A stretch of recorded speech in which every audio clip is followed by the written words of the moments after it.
Okay, let's start with some reminders.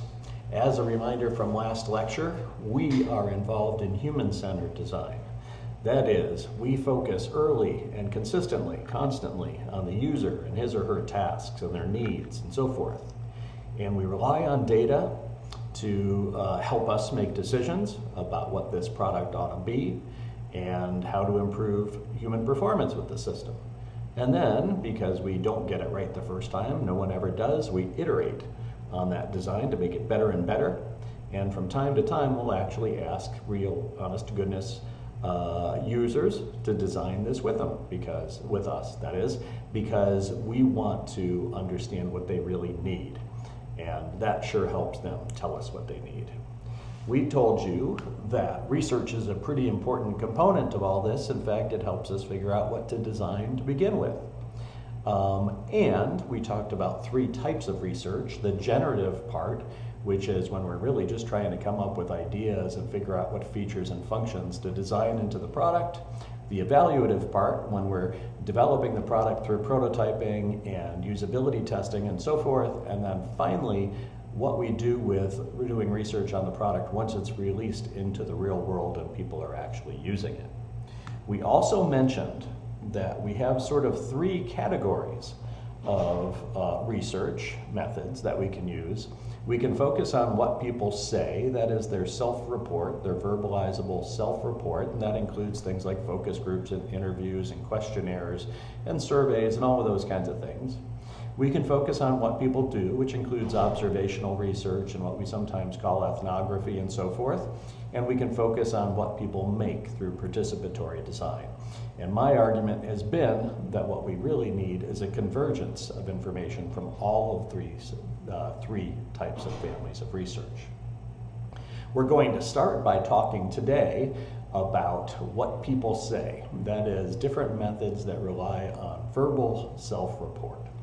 So here we go. You know, I actually wanted to talk about one other before I really jump into the verbal self-report stuff and talk about just plain old literature reviews. And what I mean by that is a lot of the research questions that you have probably been answered by somebody else out there, often in the academic literature.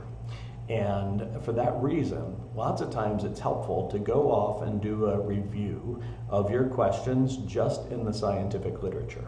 So you can go to PubMed or other kinds of sources. Google Scholar is a good example of that, to see what's been done in journal articles, books, conference proceedings, those kinds of things that will enable you to answer a lot of questions without necessarily having to go off and answer them or research them on your own.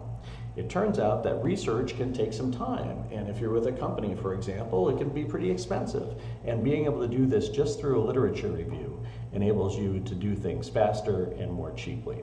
It also, even if you do have to do research later on, it enables you to ask better questions because you know at that point what people know already and what is still to be discovered. So as a result, it helps you focus your research later on. Okay, now let's talk about some things that you're probably familiar with when it comes to research, kind of asking people questions and having them give you answers. Interviewing is a good example of that. So we know what an interview is. We talk to people, we ask them questions, hopefully they provide some answers, but there's a real difference between doing good interviews and doing bad interviews, and I hope to be able to describe some of those differences today. So we can kind of divide up interviews into 3 categories. There are structured interviews, there are unstructured interviews, which I don't talk about much here, and then there are semi-structured interviews. So a structured one is when we ask a specific set of questions in a specific order, and we kind of plan this out, and everybody is asked the same questions in the same order every single time. And that way we have kind of a consistent method, and we know that some of what we're getting back is not just due to, you know, an order effect of when we ask the question. Everybody has heard the same thing. This requires a fair amount of planning to identify the questions and a fair amount of thinking through about what's the appropriate order to go through and so on. Then there's the semi-structured interview, which tends to be the one I use most. Whereas we have a core set of questions that we want to make sure we get to during the interview. But if somebody goes off on a tangent and that tangent is kind of helpful to our understanding, we will be happy to let them do that.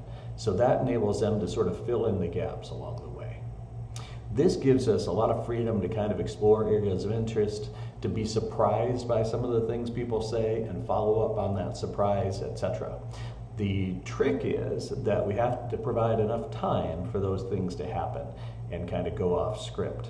Inexperienced users, especially first time through doing a few interviews, often design their protocols and their sort of research plans with so many questions that they never get a chance to really go off script and understand this, because basically they're trying to fill in a whole bunch of questions in a very short period of time. But that's a semi-structured interview. There are times when it makes sense to do a structured interview. I mean, if you're particularly concerned about quantifying something later on, but a semi-structured interview for an awful lot of the work we do is pretty important. There's also, let's see if I can go back, there we go. Press the wrong button. Just like there are structured, semi-structured, and unstructured interviews, there are different types of interview questions. So there's open-ended questions and closed-ended questions. So a closed-ended question is something that kind of results or can result in a yes or no answer. Have you ever done this before? Yeah. Okay. Do you like this? No. Those are closed-ended questions. You can see the problem with them. Just getting one word back doesn't help very much. And it basically kind of destroys the flow of the questions. So if you ask, can you do this? They'll say, well, yeah. But you don't know anything more about why they can, or when they first did, or what they like about it, or what they don't like about it. So closed-ended questions has a tendency to kind of shorten and bring your interview to an early end, and you end up not getting nearly as much information out of it as you would like. So we spend a lot of time trying to limit our closed-ended questions. So there's some ways to do that. Actually, we ask closed-ended questions in conversation quite a bit, probably too much.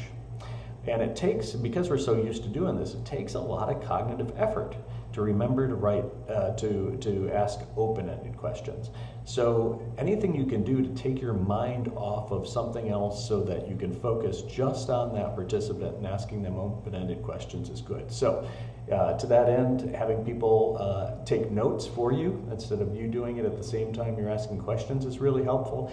And doing some pilot tests, that is some dry runs with participants before you get to the real participants. So get your roommate, get your family, your wife, your husband, run it past your dog, it doesn't matter, but get enough practice so that it starts rolling off the tongue and it becomes a bit more automatic. Now, open-ended questions, on the other hand, are just the opposite. They enable participants to explain things in their own terms and to elaborate on those things. So an open-ended question can often begin with, well, how did you do such and such? Or why did you choose to do that? Or what is it about that that you really liked? Or what is it about that that bothered you? Those are things that you can't answer in just one word. It forces people to kind of elaborate on what they mean. In fact, they don't even have to be questions at all. So for example, you could just tell a participant what you want them to talk about. Tell me about the first time you ever used this piece of software. Walk me through what you do when you're processing an order on a day-to-day basis. Explain how this works. Those are things where you're not really asking them a question, you're just asking them to do something, and that something requires them to elaborate quite a bit. That's an open-ended question, and open-ended questions have a tendency to make the interview flow more smoothly, build more rapport, and just seem more comfortable. In addition, it yields more information. Okay, so there are some strengths and weaknesses of open-ended questions, of course. Let's talk about some of the strengths. I've mentioned them already. They allow participants to answer questions however they really want to. And that means that information might be more pertinent than we'd get through a closed-ended questions where they just say yes or no. It has a tendency to keep the conversation moving forward easily. It's a more conversational, it's less intimidating and so forth. The only bummer about this, the only drawback, is that open-ended questions can take a bit longer to analyze. You can't simply count who chose what, yes or no, or maybe. Instead, you have to use qualitative analysis techniques and kind of indicate, okay, what were the themes that came out of it? When people answered these questions, what were the things they talked about the most, and how were they categorized into sort of big themes? I think it's important to talk about some tips for interviewing too. It's pretty important when you're going to ask people questions and so forth that those participants feel really comfortable. It's also important generally to start pretty broad and funnel into more specific questions. So when you're asking these open-ended questions, you could ask something in general. Tell me about your job. Tell me about your work. Tell me about you. Those are really, really broad questions, and they could start anywhere they want to with that. Over time, though, you'll start funneling in just more and more specific questions, more and more specific questions along the way, until even at the end you might want a closed-ended question. Would you prefer A or would you prefer B? Well, that's a closed-ended question. But that happens much later after you've gotten people talking, opening up, building rapport, and all of those kinds of things. Avoid asking leading questions. So for example, things like, wouldn't you prefer Model A? That would be a leading question. It suggests that, of course, they would prefer Model A over Model B. You answered it for them. That's a leading question. I once had it was actually a software developer, it wasn't a human factors person, but I was observing an interview he was doing, and he gave somebody a nice description of the product, showed how it worked, did a demo, and then at the end said, now that wasn't too unusable, was it? Well, that's obviously a leading question. The person it's really difficult for them to go back and say, well, yes, it was unusable. It's much easier to just go along. Make sure you ask all kinds of follow-up questions. The first answer from the participant is usually not the most insightful one. Instead, it's usually what they say after as they're describing things and so forth. So I often use what we call a laddering technique, or the 5 whys technique. And what that ends up being is, if somebody says, oh, I really like Model A, you say, well, why do you like Model A? And then they might say, well, it looks cleaner than Model B. In which case you might say, well, what is it about Model A that makes it appear cleaner than Model B? And you might say, so you can see how this goes.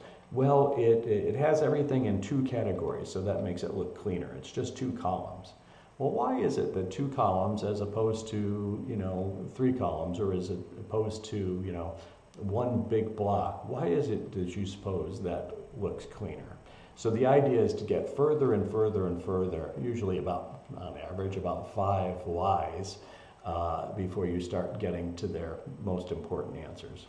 And it might be something as simple as, well, I really like to be able to make 1 decision per screen. If I could just make 1 decision per screen, I always feel like, I have a start and I have a nice end. At the end of every screen, I feel like I've accomplished something, and I like that.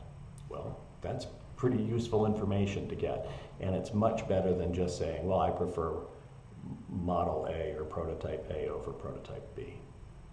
Make sure also that you're willing to embrace silence. Sometimes it's okay if you're interviewing somebody and it just gets quiet for a little bit. It feels a little awkward, of course, but you can handle awkward. So a little silence, it's not a bad idea. For one, it gives you a minute to gather your thoughts, because interviewing is pretty hard work. But the other part is, it also tells the participant that, hey, they should elaborate more. So sometimes when you're just quiet after they've said something, and instead of saying anything, you just be nice and quiet, and then they'll go and tell you even more without you having to ask any additional questions. Okay, Let's talk about keys to listening. Not everybody's a great listener, but we get better at it the more we practice it, and that's clearly the truth when it comes to interviewing. So listening itself is the key to keeping and building rapport. So people will tell you what you want to know, or at least they're more likely to tell you, if they feel like they can trust you and if they feel comfortable with you and so forth. And they tend to feel comfortable with you the better you are and the more you listen. It's important to remember that if you happen to be talking, you're clearly not listening. You can't do both of those things at the same time. So don't try to build rapport by spending most of your time talking. Instead, try to build rapport more by listening to what the person's saying. Don't try to solve the problem. As I said, don't talk too much. Don't assume you know what people mean when they say something. Instead, ask a clarifying question. Oh, by that, do you mean such and such? And it gives them the opportunity to say, no, that's not what I meant at all. What I meant was this other thing. Don't be defensive. Sometimes you'll come up with a new design. Maybe it's that purple ketchup that we saw before, and you're really intrigued by it, right? It was your brilliant idea, and people were there to tell you, boy, I really don't like purple ketchup. That's kind of disgusts me. Well, that will make you defensive. Go out of your way to not be defensive. It's simply because defensiveness will shut the other person up. As we said, don't ask leading questions, anything that ends in NT, so wasn't that a good one? Or don't you like that better than this? Don't ask those leading questions. Instead, make sure you lean forward, make sure you maintain eye contact. Go out of your way to paraphrase your understanding. Again, that's similar to don't assume you know what people mean. And make sure you take some moderate notes to show that you're interested. People will continue talking if they recognize that you've actually found something that they said worth jotting down. Now, it doesn't mean you have to jot it down, in great length, but just a couple notes to remind yourself what they said and to demonstrate to them that you're paying attention. There's some other parts I should mention. Let me see if I can go to this next screen. Yeah, I think I'm going to go and talk to you about this here first, on this screen first. You will hear people talk about good listening and things like, oh, I'm going to lean forward and I'm going to maintain eye contact and I'm going to paraphrase what people said. So I'm going to sort of say back to them what they said and so forth. The fact is that is what good listeners do. But they do it naturally. In other words, if you try to do this as kind of as an exercise, if you try to fake it, for example, if you lean forward, and you maintain eye contact, and you keep paraphrasing back what somebody else says, you're going to seem like a freak. So don't do that. In other words, the only way that you can appear interested to people is actually to be interested. So decide that for the next hour or however long it is you're going to be interviewing this person, that you are going to be interested in them. And then all those other kinds of things, the leaning forward, the eye contact, all of that kind of stuff ends up being natural. And it doesn't seem like, you're weird. So that's the key. Don't go off and purposely try to lean forward and purposely try to maintain eye contact. Instead, be interested, and all that other stuff will happen automatically. Okay. What else can I tell you about listening and interviewing and things like that? There's some things that I've learned over time and I end up using time and time again. And the more you interview, the more you will end up using this. So I'm skipping over this first part here and jumping down to here and probes to understand how people work. So often I'll use the phrase, hey, show me how you do this. Show me how you, let me think about this a minute. Show me how you stitch up that patient. How does that work? How do you choose the right silk to use or the right thread to use? How do you choose what knot you're going to use? Where do you start? What kind of things worry you when you do this? Show me how you do that. Those are things that over time you'll just get really used to saying. and it'll seem very natural to you. Similar things. Tell me about the last time you did this. What went wrong? What was good? How did you know you were done and that it was done correctly? What did you worry about when that happened? So this notion of tell me about is another good thing to ask people. What are you doing now is another great question. What will you do after that? And what do you mean when you say that the patient is out of the woods now? Well, it probably means that they've achieved homeostasis and that they're not bleeding and that their oxygen level is up and all of those kinds of things. But instead of just listening to the one thing they said, which is they're out of the woods, you are helping to deconstruct it now by saying, hey, what do you mean when you say that? And that can often be really important when you're thinking about what to display, for example, on an information panel. You might want information about, well, what is the SpO2, the oxygen level? What is the heart rate? What is the respiration rate? All of those kinds of things that the physician will be able to tell you. Okay, so those are interviews. Sometimes we do interviews in big groups, and an example of that is a focus group. So that's an interview with several participants at the same time. There's some good things about it. It enables you to watch group interactions and allow one participant to build on the response of another and so forth. It also enables you to collect a bunch of data relatively quickly. There's some downsides though, and one is that often one person has a tendency to take over and talk the loudest and talk the most, and you don't get to hear what other people are saying. So that's a real downside to doing focus groups, and it ends up being, ends up being a real issue. One way of getting around this is to help participants or ask participants to cast their selections or their votes or their opinions, write it down on paper privately first, and then to discuss it as a group. That helps a bit, although it's not perfect. There's a couple different kinds of focus groups. There's the traditional format, which you've probably seen before, which is a large room with a conference table and a bunch of people sitting around and discussing a topic.